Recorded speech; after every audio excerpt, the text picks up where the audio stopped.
and gentlemen, and most of all that come from Lagos Metropolis to Baduri to launch this program today to start a campaign on a better life, and then say that Lagos State has not presented a rural setting. What does this fact? Ladies here present will agree with me that we have all had to be given a different Lagos State government.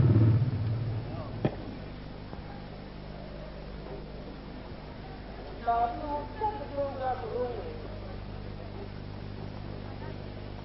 the sole administrator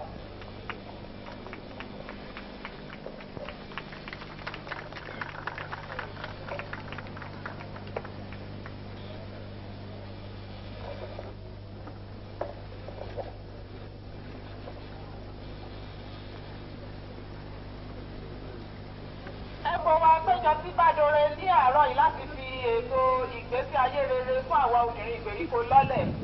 Àti gbogbo yín káàbọ̀ síbi ètò yìí ò ájú wá ṣe o. Ohun tí a fẹ́ ṣe ń sìn ni pé alábòójútó ìjọba ìbílẹ̀ Erékùṣù Èkó àti Etí Ọ̀sà, màmá wa arábìnrin Àdèlé Lákànú Òsénì, wọ́n fẹ́ ka ọ̀rọ̀ tí wọ́n fẹ́ fi kí wọ́n bá síbi abẹ́yẹ alárinrin yìí. Look at this man. Oh, repair check here.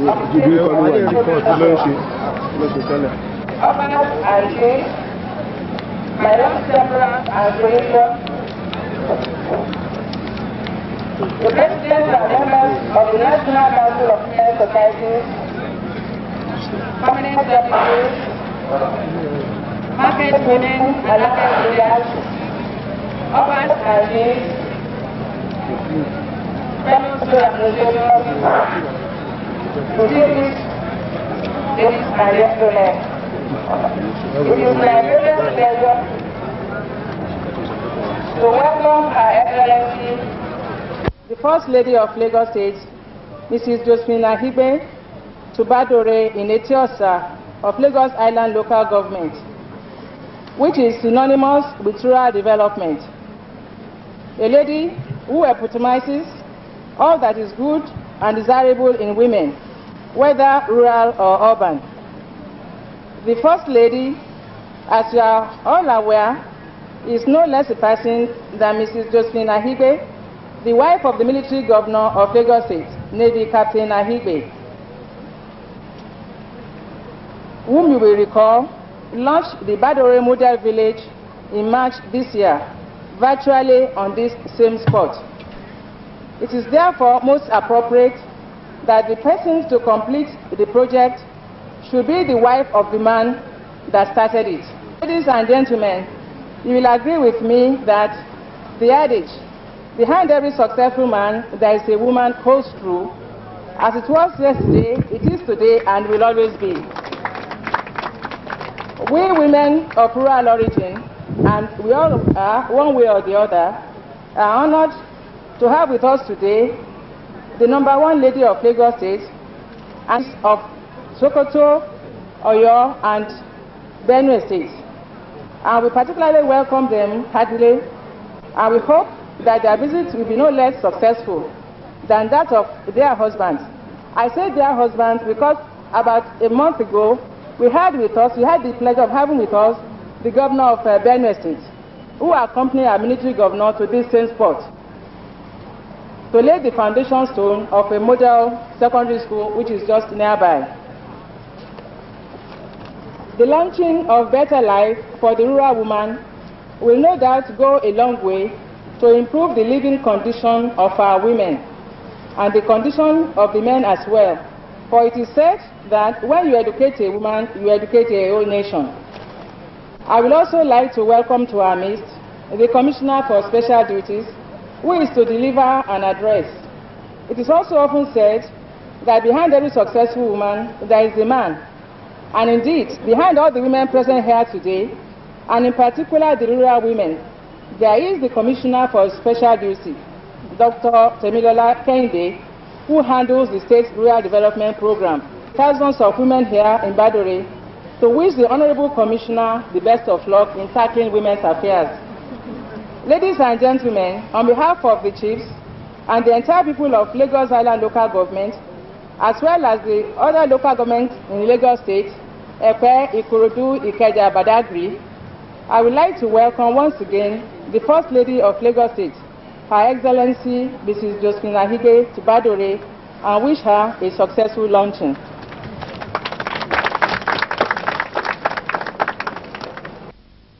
Ará àti ojúlùmọ̀, mo kí yín, ẹ kú àárọ̀ o, a ò jíire bí. With due respect to the participants, I'm pleased to open with these few lines of salutation because the majority of our audience at this workshop belong to the Yoruba-speaking group. This is not because I'm not aware of the cosmopolitan nature of the city of Lagos. Rather, it is because the primary target of this workshop is the rural women, the majority of whom are Yorubas.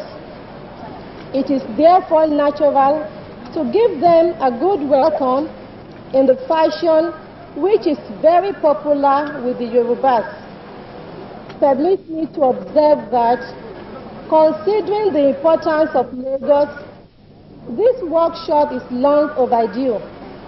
Perhaps its late coming is due in part to the fact that the bulk of Lagos State is urban and in part to the cosmopolitan nature of the Lagos city.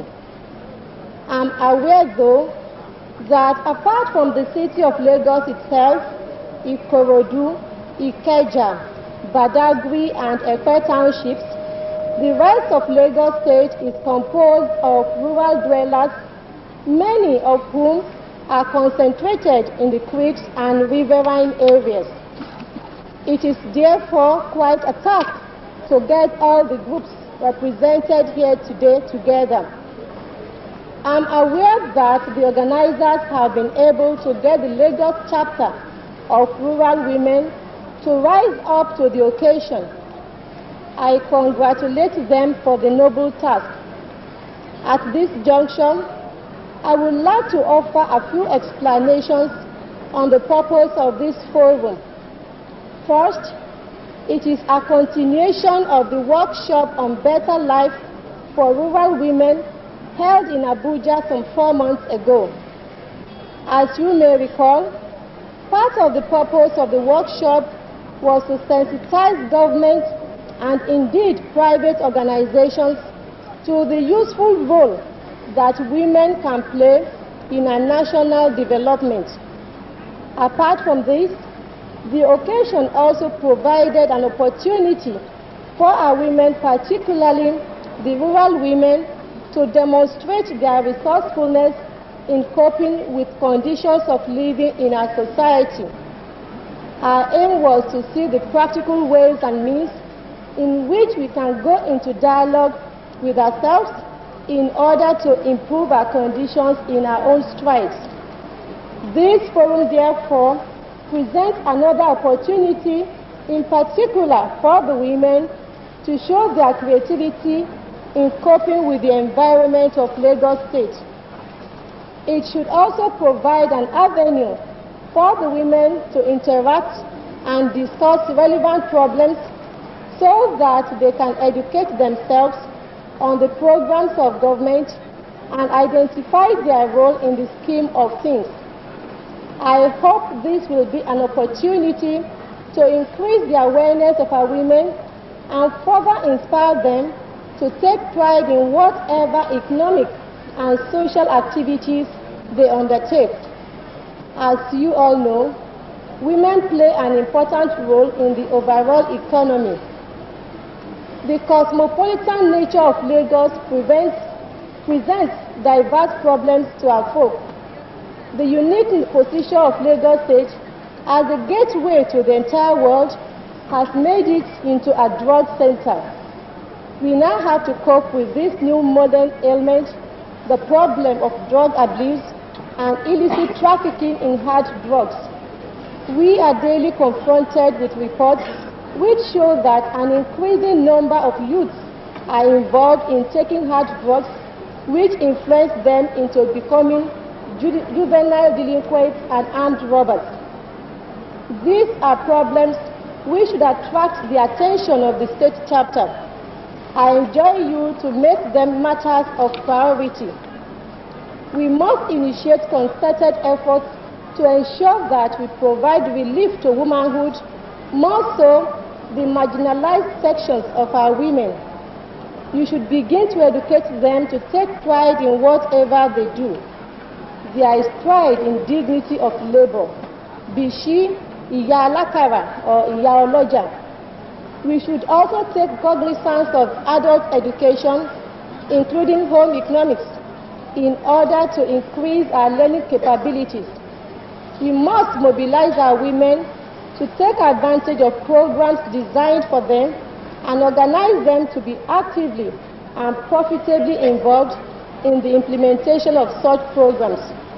Finally, I would like to end this address with an appeal to all women across the country to take further advantage of human rights policies of this government. You must exercise your right to vote, and you should do so with all sense of responsibility. This is the time to vote out people who wish to buy out our conscience with money. You must realize that those who buy your vote are certain to recoup their money by certain tricks. Such means are likely to leave the people little money for development purposes. Your vote is your power. Please use it wisely and carefully. This forum must strive to mobilize our women folk through proper education of what election is about. You must vote for the quality of candidates and their programs. I wish you all successful deliberations. Ẹkú ìjókòó, ẹ̀yin ará mi, Adélébáre, Àrìnàkò ire o. Thank you.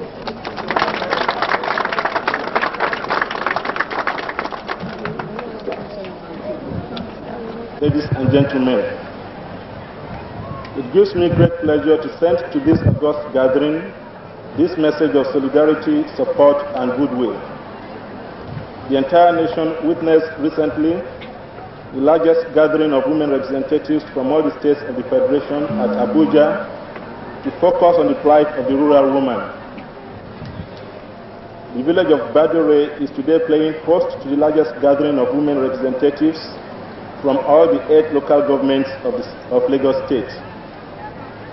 It is indeed a unique event in the history of women activities in the state. Today, we are launching the Lagos State chapter of that movement, aimed at mobilizing the rural woman for meaningful participation in the social, economic, political, and cultural development of the rural environment in Lagos State. Women constitute about 50% of the population of all the rural communities in the state. They are our mothers, our wives, our sisters, and our neighbors. They carry all the burden of childbearing and child rearing. The rural woman is heavily disadvantaged in all these roles. We are therefore today marking the beginning of the crusade for better life for the rural woman in Lagos State. While rejoicing with you all on the occasion of this happy, momentous, and eventful gathering, I wish to assure you that the Lagos State government has a bold rural development program which places strong premium on the hopes and aspirations of the rural woman. Even though the first phase of the state's rural development program is devoted to the provision of basic rural infrastructures in the rural areas of Lagos State, the need to substantially improve the health and living standards of the rural woman was recognized. Hence, the priority attention given to some social infrastructural programs, such as the basic health program, the expanded program on immunization, child care and family planning, mass literacy programs, and other related projects. The objectives of those programs are: 1, to place within the reach of every rural woman in Lagos State the facilities which will enable her to acquire the rudimentary knowledge of personal hygiene, environmental sanitation, and some basic rules of healthy living.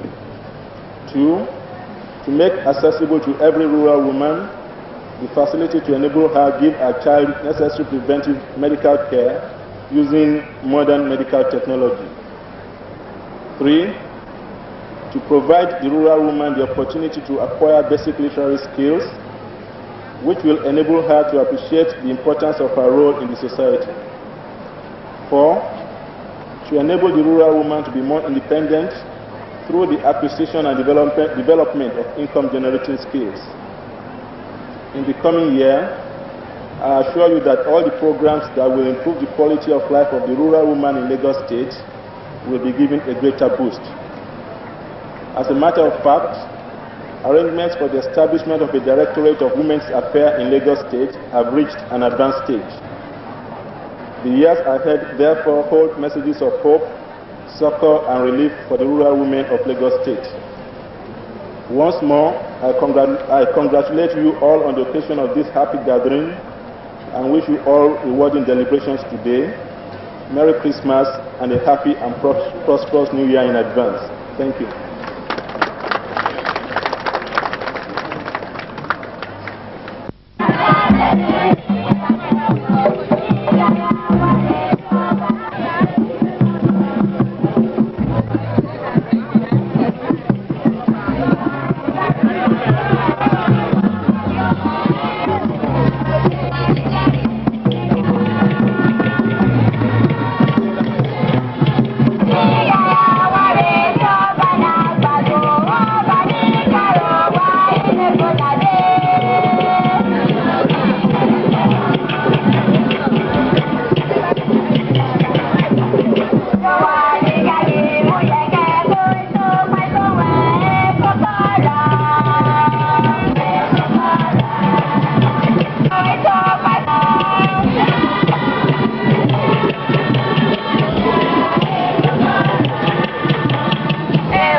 from parents, happy to students, happy from mothers, happy to the teachers, happy from teachers, happy to the students, happy from servants, happy to the servants, happy from the rich ones, happy to the beggars, happy from suffering, happy to the conquerors.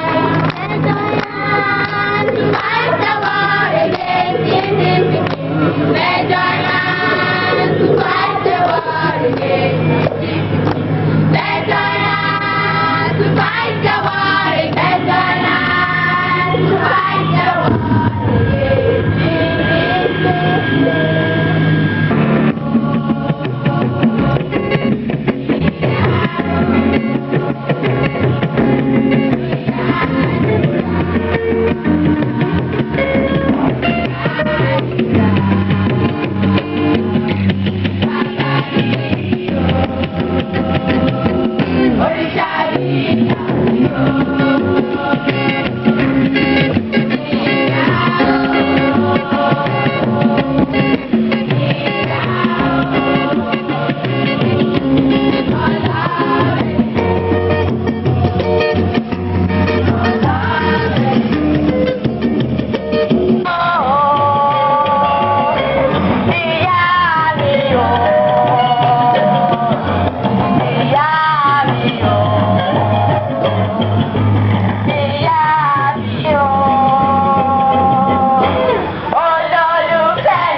àtẹ̀rí náà lọ́wọ́ wá ẹ̀kọ́.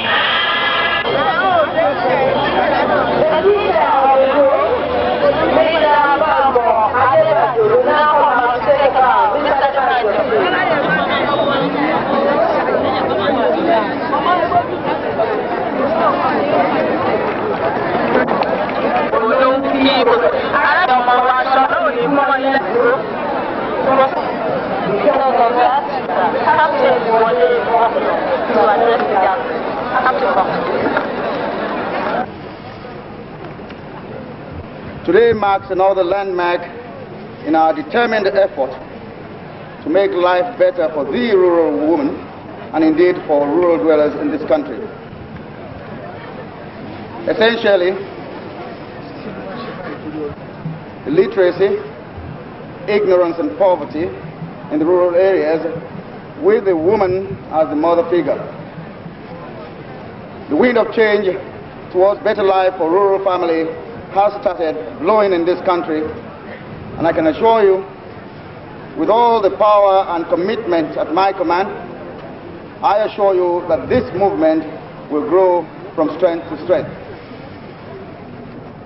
The task before us is enormous, and to achieve these objectives, we all must work together. I will implore all rural women to form cooperative societies immediately in all the communities that have none at the moment. You should also endeavor to join community development associations in your area if you are not already a member.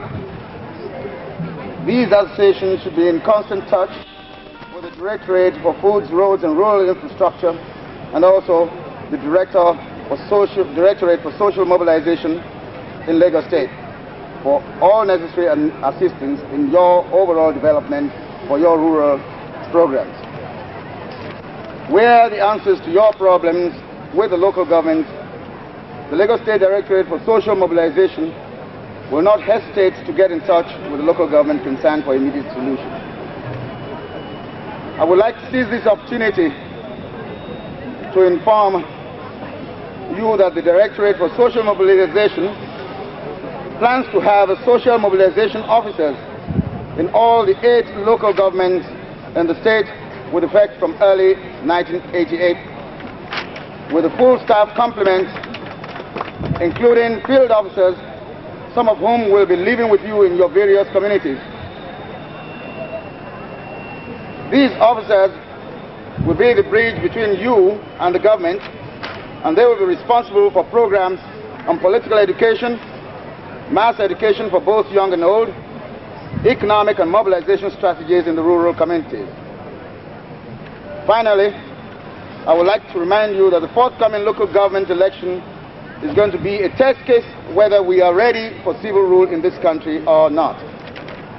To this end, it is imperative that we should avoid all the vices associated with the past elections. The voting period is from 8 a.m. in the morning to 3 p.m. in the afternoon, and no one should vote more than once. Distinguished ladies and gentlemen, I wouldn't like to take too much of your time. This is my advice and plea to you all to please make a success of not only the rural development program which is on now, but also this election coming on Saturday. Thank you.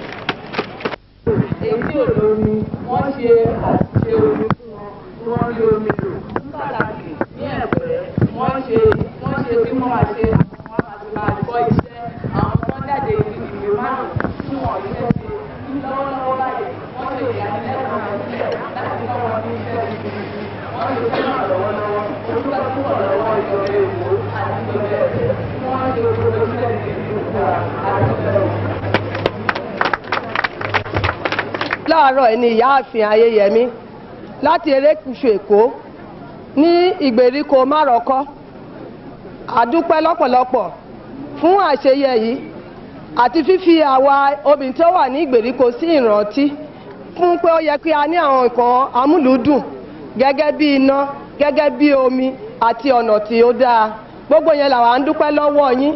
A dẹ̀ tún wá ń fi àdúrà ràn yín lọ́wọ́ pé kí Ọlọ́run ọba jẹ́ kí ẹ lè ṣe àṣeyẹ àṣeyege a tún wá dúpẹ́ lọ́wọ́ àwọn ìjọba erékùṣù Oǹdó tó jẹ́ pé ó ràn wá lọ́wọ́ náà tó dẹ̀ ń ṣe àwọn ọ̀pọ̀lọpọ̀ àwọn nǹkan ribiribi náà fún wa. A dẹ̀ dúpẹ́, a dẹ̀ tún fàdúrà ràn lọ́wọ́ pé apá ò ní kún wọn.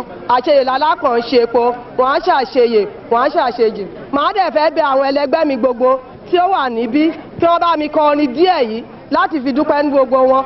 Bí a bá ṣe ni lóore ọpẹ́ là ń dá o, èmi á dúpẹ́. Abẹ́ẹ̀ ni dúpẹ́.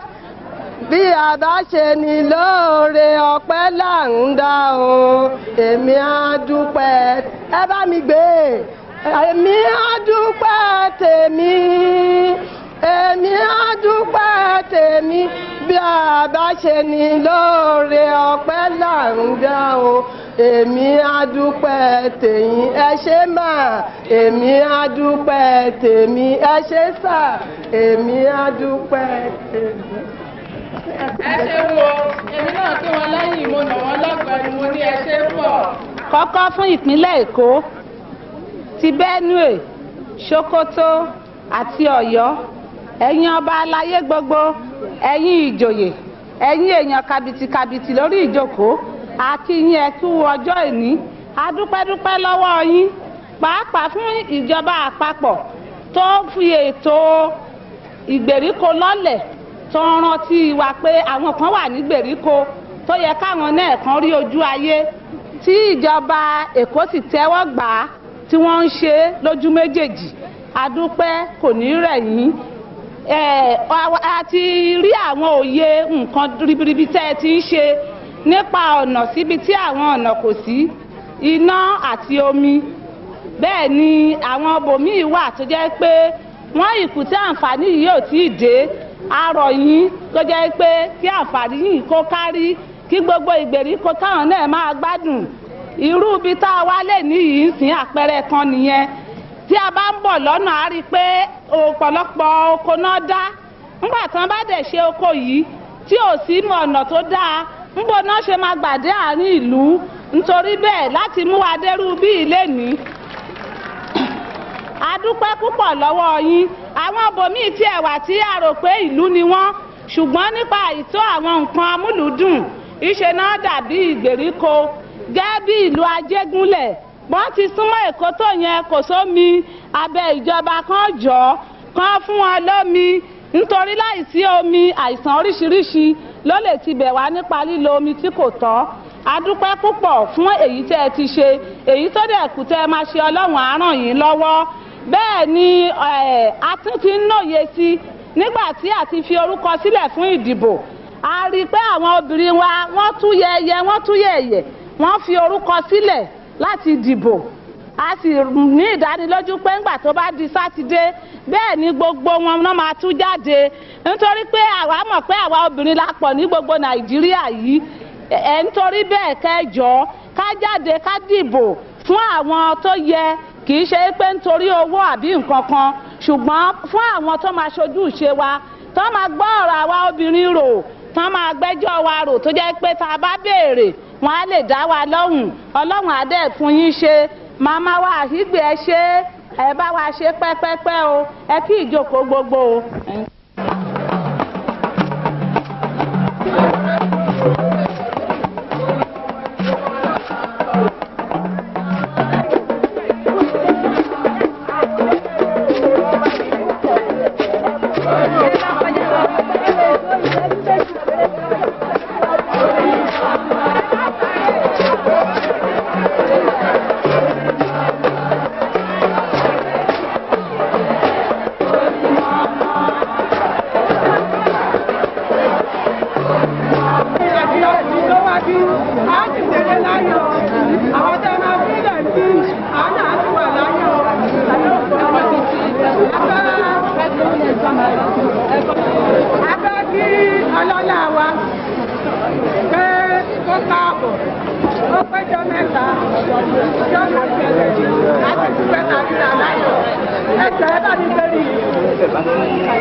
Yeah.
jẹ́ kúrò.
While the rural government has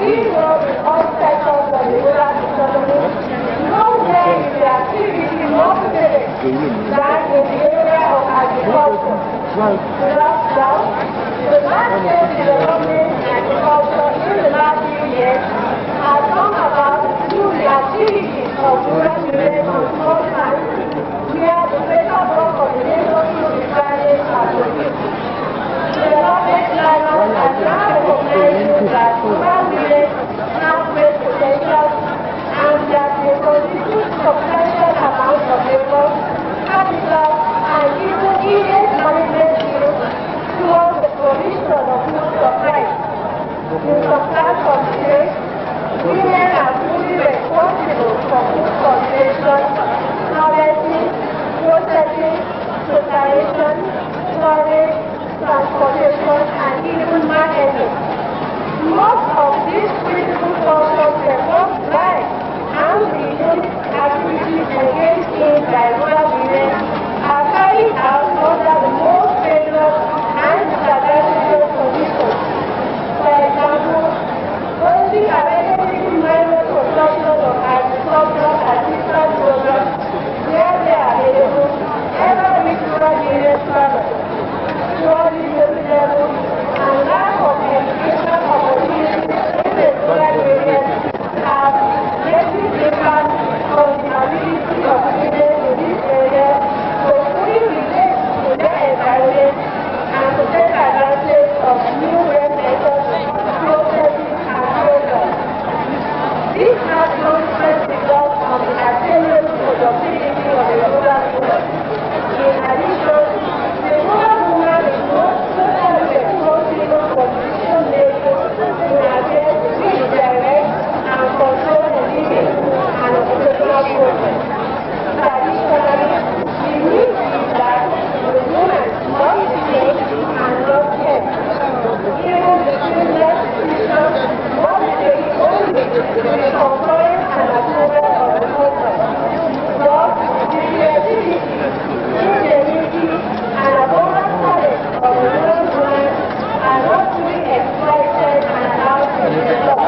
ìgbìmọ̀ tó ń ṣètò ìjẹba ìpínlẹ̀ Èkó láti ṣí ètò tòní.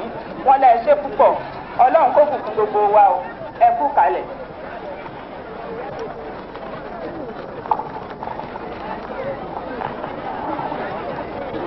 That was the translation of the First Lady's address by Mrs. Bola Sebastian. Shortly, the First Lady will inspect the exhibition stand and she will call on her way to say hello to you wherever you are.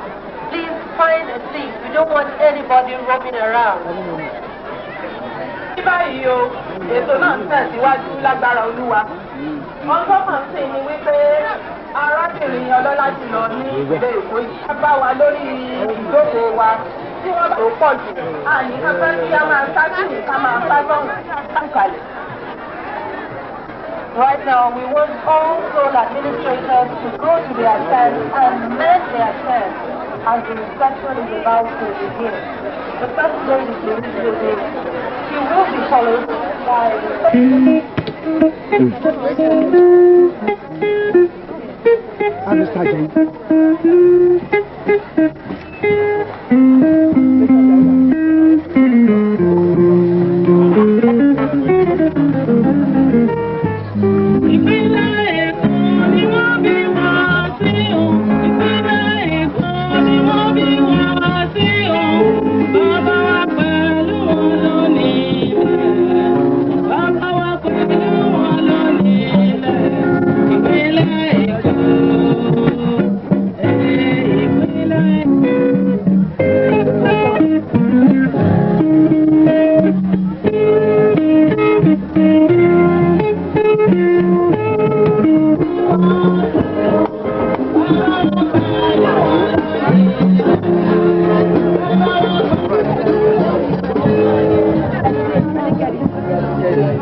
Take and leave.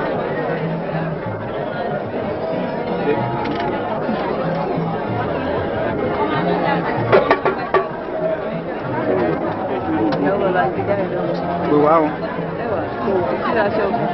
Àwọn àlejò ní ìyàwó bí àwọn ìgbẹ̀lẹ̀ ń wò bẹ́ẹ̀ dáa.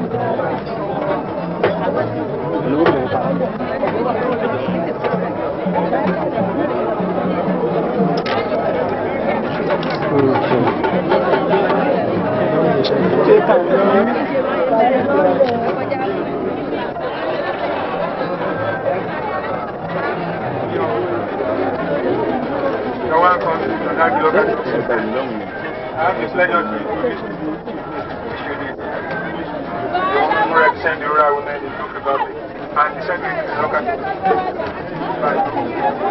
We have here, the teacher is Mr. Adeyemi, who will just demonstrate to you of the activities of the local government in the area of adult literacy.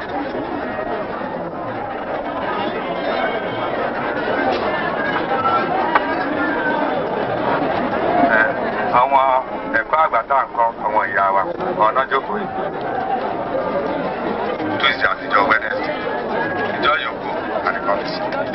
Ẹ̀mí lọ́sẹ̀ jáde sí wọn fún àwọn ìyá wa. Màmá tó àláàrin lè wá ká ilé fún wọn.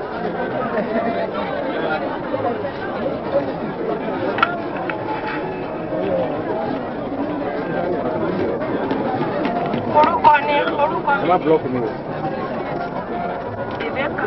Take your shot, move. Obìnrin rere ní ọdún ọkọ.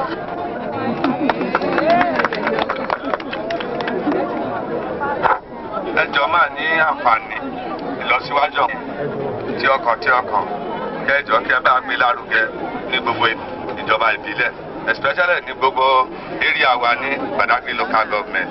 À ń fẹ́ ìlọsíwájú wọn. Ẹ ṣe wọn.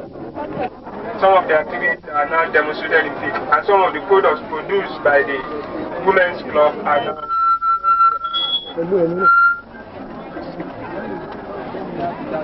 That's the cup. We have the bags, and we have various types of bags made from local materials and beads. Yes, the Women's Club too, shown here. We want to keep the rural women busy so that they will be able to contribute. We believe that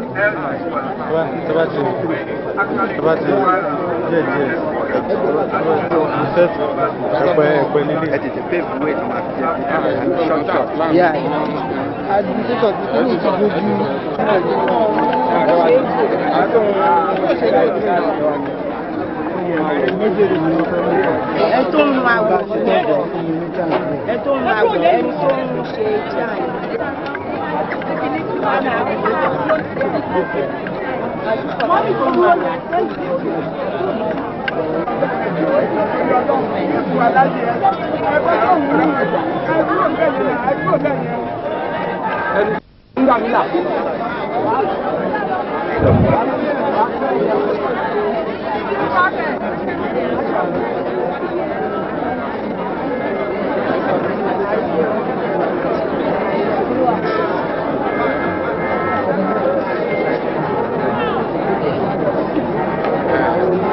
We have just started the workshop. This women have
Continue with your work.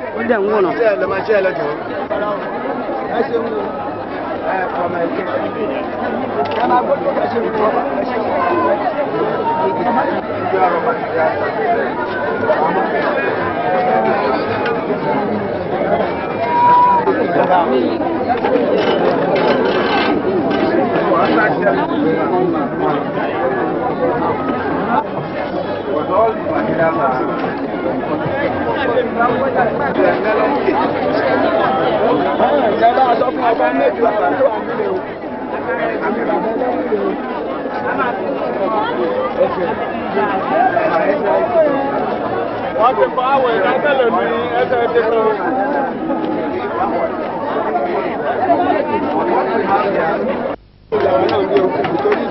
Iṣẹ́ ọwọ́ wa la bá wà o. Iṣẹ́ ọwọ́ wa lẹ bá wà o. Ẹ ń wúre o, ká wà ní.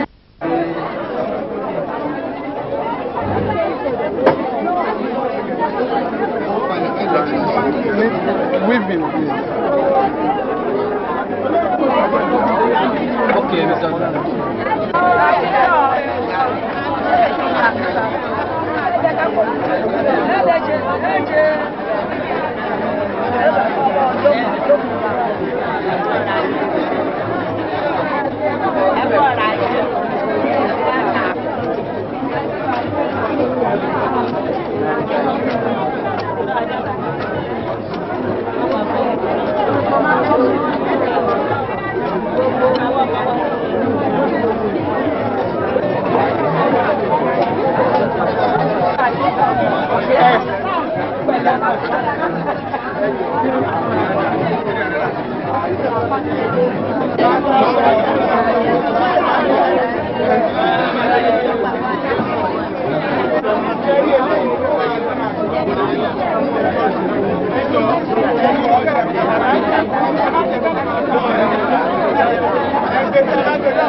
Area and this is a shelter and they have a Mutakwa. This was made part of Lagos and about 10 years and they are pleased to say that the services of modern village here by the excellencies husband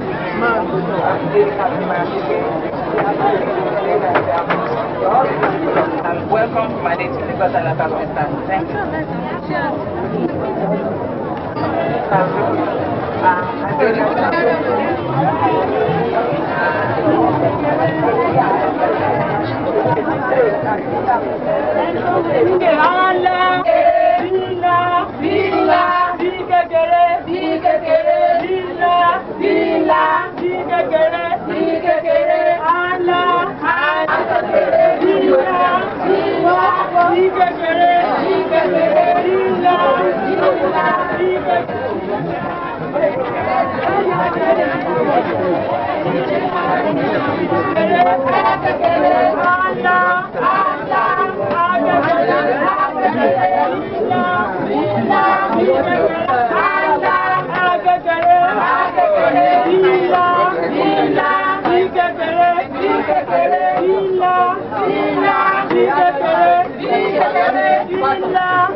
And this is the other side of social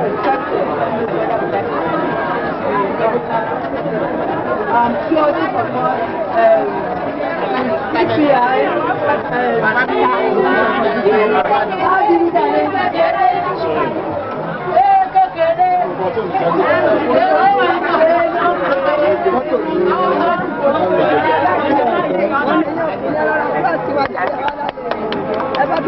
ẹ ṣé o àwọn ìyá àfin wa wọn kọjá sọm adúpẹ́ fún wọn púpọ̀ ẹ ti bẹ̀rẹ̀ fún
photographs made by the Federation of Women Clubs.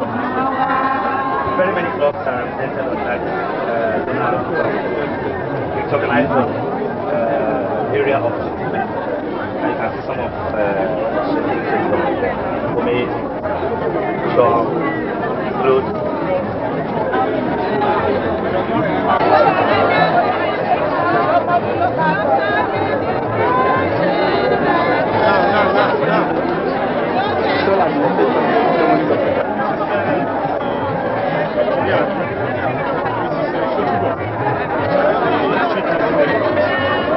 Now, Mr. Danteri, kind of artist. Now,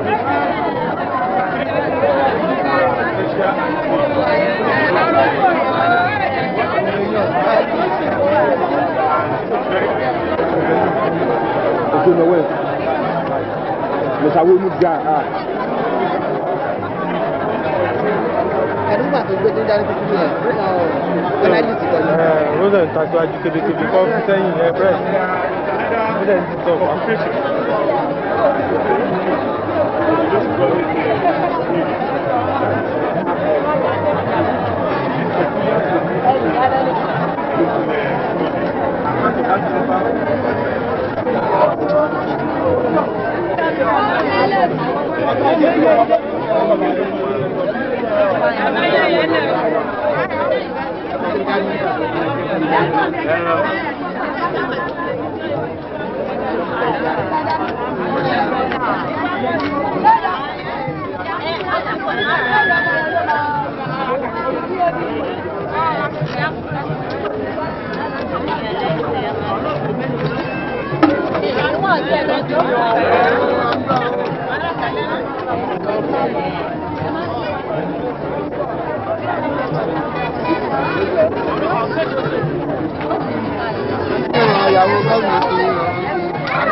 We have all seen that rural development has come to stay from the teaching of some of the women who spoke today. Rural women are really shared their best in the process of the entire nation. I hereby feel impressed that women will continue to enhance and popularize the work of Lagos State, especially women who have been doing well in all sectors of life. I wish the women more progress. Thank you all.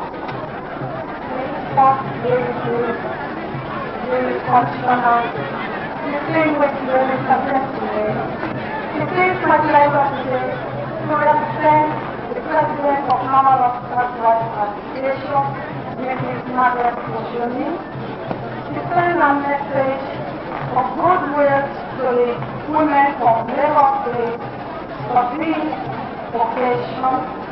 We appreciate the effort of ladies in our society and we assure that with this